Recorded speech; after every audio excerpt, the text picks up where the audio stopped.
sering saya sampaikan, kenapa Allah letakkan alhamdulillah ini di awal dari mushaf Al-Quran yang ada di tengah-tengah kita. Kenapa? Ini terus kita baca minimal 17 kali dalam salat yang kita lakukan, yang kita kerjakan dalam pelaksanaan salat kita. Ditambah lagi selesai salat, kita ngucapin alhamdulillah. Dapat nikmat alhamdulillah. Ini biar terus kita nih nyantol. Ini tuh dari Allah. Yang ngasih kita anak itu Allah. Yang ngasih kita kaya itu Allah. Yang ngasih kita bahagia itu Allah. Yang kasih kita tinggal di lingkungan RT 003 itu Allah. Punya RT yang peduli banget kepada warganya, ngingetin warganya. Punya orang tua di sekeliling yang saling nasehatin untuk datang ke majelis ilmu, untuk kenal Allah, untuk selalu bersabar atas apa yang Allah berikan. Ini semua kebaikannya datangnya dari Allah. Tabi'ai ala'i rabbikuma. Bukan main. Coba ayo kita cari celah mana yang kita enggak anggap nikmat Allah. Mana yang kita anggap nikmat tersebut datangnya bukan dari Allah. Ayo coba kata Allah. Ayo cari. Ayo tentukan. Ayo katakan. Mana yang bukan dari Allah. Semuanya dari kebaikan. Itu datangnya dari Allah. Alhamdulillah. Jadi sekali-kali Ustaz Adi Hidayat itu pernah ngomong, kenapa kita itu kalau zikir banyak zikir tapi kok nggak pernah ngena? Ya salah satunya kita itu walaupun nggak bisa bahasa Arab tapi minimal wirid yang kita baca khususnya alhamdulillah itu kita perhatiin bang, kita terjemahin, kita artiin dikit-dikit. Alhamdulillah segala puji bagi Allah. Ini dari Allah, ini dari Allah. Allah yang maha memberi. Terima kasih saya kepada Allah. Terus kita sedikit-sedikit kita pelajarin, kita renungin. Biar ini jadi bahan resapan kita. Agar nanti suatu saat susah atau tidaknya, kaya atau miskinnya posisi kita, kita tuh nggak nyalahin Allah. Toh Allah yang ngasih kepada kita, nggak bakal Allah ngasih kecuali itu yang terbaik untuk kita. Alhamdulillah. Mudah-mudahan doa kita untuk Adinda Maryam Sanum El Sanum udah kayak orang Mesir ya. Kalau orang Mesir itu pakai L. Kalau orang Saudi Arabia, orang Maroko, Saudi Arabia itu pakainya Al Sanum. Tapi kalau orang Mesir itu pakai L. Ar-Rahman, Ar-Rahman. Kemudian misalkan Al-Maghfirah, Al-Maghfirah pakai L sama. Itu gaya bahasa doang. Mudah-mudahan Maryam El Sanum binti Bang Tansiri, ya Allah jadikan anak yang salehah. Doa kita yang dipimpin oleh guru-guru kita, mudah-mudahan Allah berikan keberkahan untuk keluarga besar Bang Tansiri. Amin. Kemarin malam Sabtu saya ngajar di Ar-Rahman membahas tentang satu etika adab ketika kita doa. Saya lihat jamaahnya yang hadir cuma 10 orang. Kadang saya sedih, tapi yang datang buat saya semangat. Ayolah kita ramein musola kita lagi. Kalau bukan dari musola itu kapan kita mau dapat ilmu? Bener bang? Ayo rame. Semalam saya bahas bahwa dibalik daripada rahasia dari doa yang akan diijabah oleh Allah, Allah memberikan adab dan etika yang disampaikan oleh Nabi. Apa?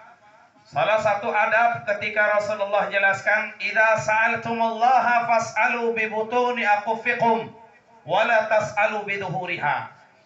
Kalau kalian minta sama Allah, munajat sama Allah sebagai satu ajaran bimbingan yang ditetapkan dari akhlak dan etika yang diajarkan nama Nabi, itu akhlaknya kalau kita doa yang pertama, fas'alu bi butuni aqfikum, angkat tangan kalian. Angkat. Dalam sebuah riwayat Rasulullah mengangkat tangan sampai ketiak mulia beliau itu kelihatan. Dalam riwayat yang lain Rasulullah itu sejajar baina syahmati udhunain wal mankibaih, di antara dua daun telinga dan pundak. Jadi kurang lebih seperti ini. Minta sama Allah dengan adab. Minta dengan Allah dengan adab. Ini kalau kita doa minta sama Allah, disunahkan kita ngangkat tangan. Jadi ini merupakan simbol kita ini butuh Allah, Pak. Buktikan simbol dan ekspresi kita ini nggak punya apa-apa. Kita ini nggak punya daya apa-apa.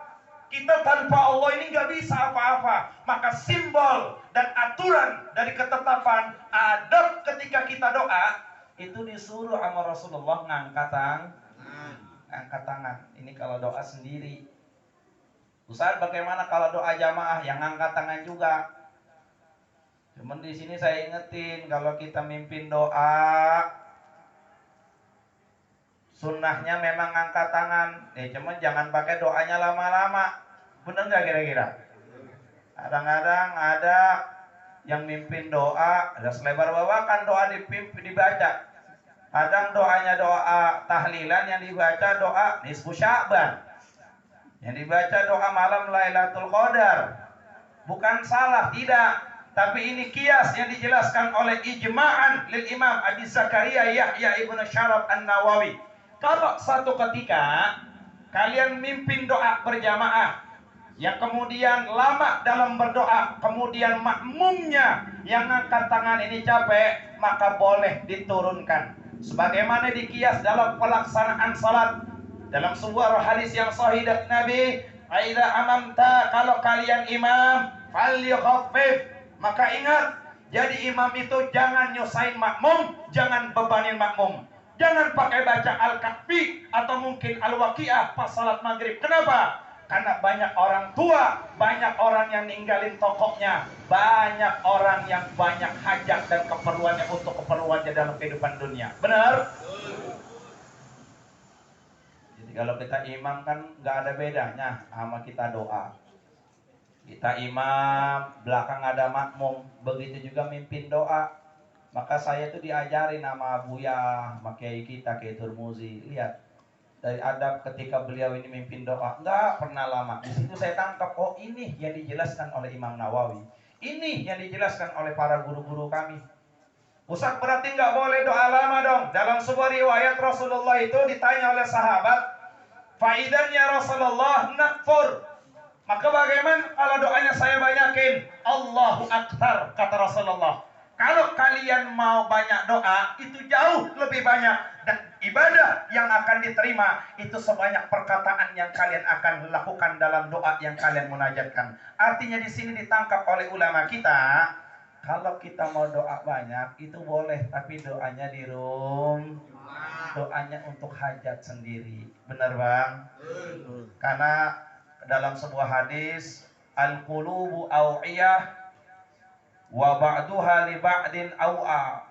Hati kita, munajat kita satu dengan yang lainnya ini nggak sama. Benar? Ada yang pengen kaya, tapi juga ada yang nggak mau kaya bang. Yang penting sederhana, yang penting cepat cukup. Kayak saudara saya, siapa? Bang Murodi. Nggak mau kaya dia, cuma emasnya mau banyak.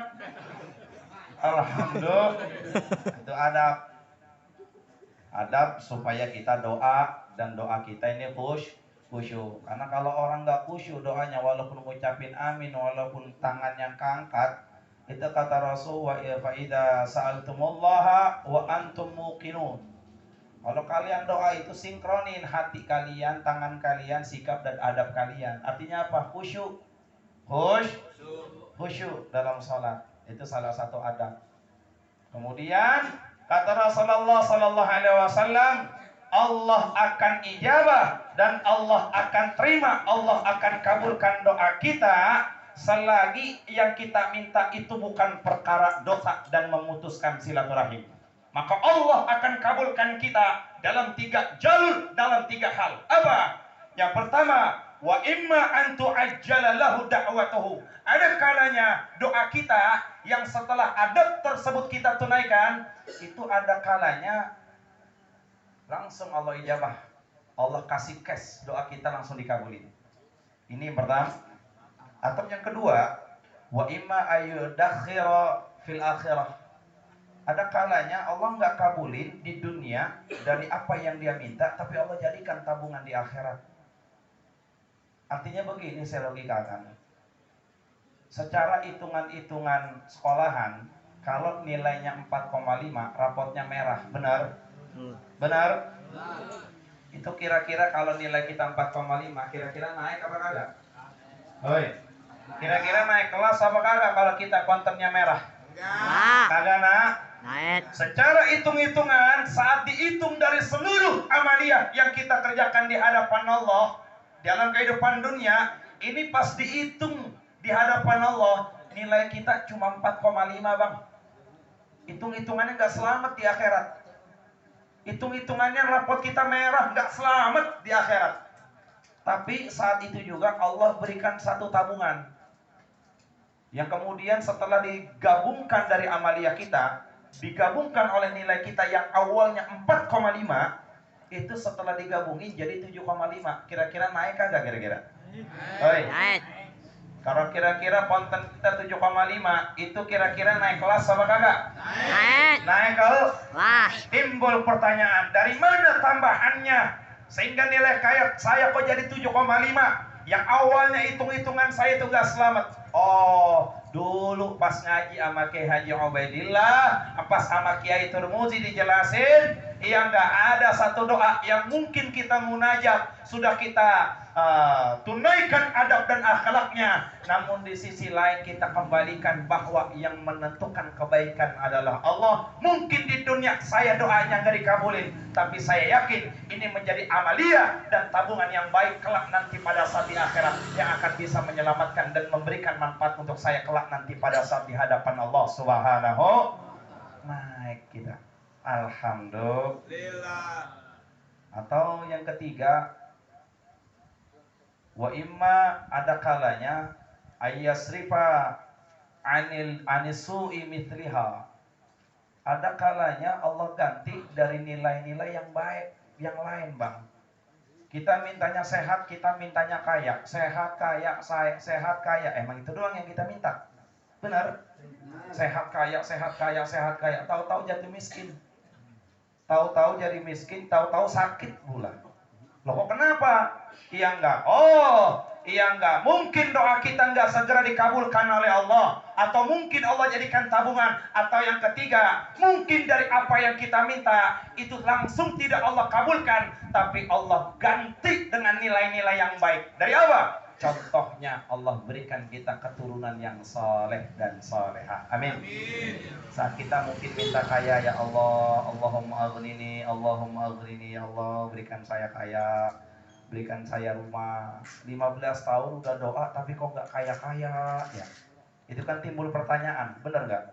Apa doa saya nggak diijabah? Tapi kata Ustadz Imad, doanya akan diijabah setelah adab dan etikanya sudah saya sudah tunaikan. Tapi kenapa kok nggak diijabah? Mungkin doa kita dari minta kaya itu nggak diijabah, tapi Allah ganti dengan Allah berikan keturunan kita yang saleh dan Karena kenapa? Allah yang paling tahu, Allah yang paling tepat, Allah yang paling paham, yang terbaik untuk kita di dunia dan akan bisa memberikan manfaat kelak nanti di akhirat. Alhamdulillah. Kan Abuya saya pernah cerita, lihat bagaimana Allah itu kabulin doa kita berdasarkan timing yang pas. Abuya itu sering cerita, dulu pada tahun 65, Hadrat Rahil, saya punya kakek Kiai Haji Abdul Jalil. Kiai Haji Abdul Jalil. Tahun 69, mohon maaf, 69. Itu berangkat ke Tanah Suci. Yang sebelumnya itu beliau tuh punya orang tua namanya Kiai Haji Abdul Rahim. Itu pas di antara Ka'bah, beliau itu doa, ya Allah kalau saya punya anak laki, saya akan namakan Abdul Jalil. Singkat cerita, Allah berikan satu anak yang kondisinya pada saat itu nggak muda lagi. Secara medis dan nggak bisa punya anak. Tapi kuasa Allah, Allah berikan. Itulah mustajabnya doa di Tanah Suci. Setelah kemudian, giliran anaknya, Kiai Haji Abdul Jalil, saya punya kakek. Di posisi dan di tempat yang sama, engkau saya itu doa, ya Allah, saya tuh punya keinginan besar. Dulu saya pengen banget belajar di sini. Qadarullah, ini yang terbaik dan engkau yang maha yang terbaik dan menentukan kebaikan. Sekarang saya punya permintaan, ya Allah. Apa? saya punya anak lelaki, yaitu guru kita orang tua saya, Ki Haji Ubaidillah. Saya punya anak, saya pengen banget anak saya ini belajar di kota ini, di tempat ini, dengan berbagai macam masyayikh dan para alim ulama saat itu. Lihat bagaimana Allah kabulkan doa pas pada waktunya, pas pada timing. Apa? Saat engkong saya itu doa, itu tahun 69, dan kondisi Abuyah pada saat itu masih kelas 4 SD. Lihat, kelas berapa? Artinya apa? Saat Allah berikan cash atau langsung Allah ijabah, orang tua saya masih sangat kecil. Belum waktunya, belum bisa apa-apa. Tapi tatkala dimasukkan pesantren, kemudian dimasukkan ke madrasah ilmu, diajarkan, digembleng tentang ilmu agama, kemudian langsung gurunya Fadilatul Syekh Kiai Haji Hasan Murtoha di Cawang itu langsung memberikan syahadah dan ijazah, dipanggil kakek saya Kiai Haji Abdul Jalil Ibrahim bahwa Ubaidillah anak kamu ini sudah bisa dan sudah matang, berangkatkan ke tanah suci untuk belajar ilmu agama. Alhamdulillah. Lihatlah, lihat cara Allah. Allah menetapkan dan Allah mengabulkan doa pas pada waktunya, Bang. Bukan telat, iya enggak juga ke akhir, tapi pas pada waktunya, dan itu yang terbaik buat kita. Mungkin pada malam hari ini yang munajat, mudah-mudahan bisnisnya sukses, sabar. Mungkin yang belum punya anak, saya minta sama Allah, sabar. Mungkin yang belum sukses, yang mulai dagang, yang mulai bisnis, yang punya anak, yang lagi nyekolahin anak, yang lagi menyantrenin anak, sabar. Terus minta sama Allah dengan ketulusan hati. Lihat Pak, dibalik daripada keistimewaan dan mukjizat yang Allah akan berikan dari karomah dan kemuliaan, Allah akan ijabah doa kita sesuai pas pada waktunya dan timingnya, dan itu terbaik untuk kita di dunia, manfaat untuk kita di akhirat. Amin. Ya Rabbal. Doa kita sekali lagi untuk Ananda Maryam bin Elsanum bin Bang Tansili, mudah-mudahan Allah jadikan anak yang salehah, yang berbakti kepada Allah, yang berbakti kepada Rasulullah, menjalankan perintah Allah dan Rasulnya, semangat untuk menuntut ilmu agamanya, berbakti kepada orang tuanya, mudah-mudahan manfaat untuk bangsa dan negaranya. Amin. Ya Rabbal Alamin. Kita doakan juga guru-guru kita biar pada sehat, biar pada berkah, jamaah semuanya ya Allah. Yang masih susah Allah angkat kesusahannya, yang lagi mulai dagang, mulai usaha ya Allah berikan keberkahan, yang lagi nyekolahin anak, anaknya jadi anak yang soleh dan soleha. Hajat kita, doa kita semuanya diijabah oleh Allah Subhanahu wa taala. Mudah-mudahan manfaat. Yang benar datang dari Allah, yang salah, yang khilaf, yang tidak benar, yang masih bodoh datang dari al-fakir. Wabillahi taufiq wal hidayah wal 'afwu minkum. Wassalamualaikum warahmatullahi wabarakatuh.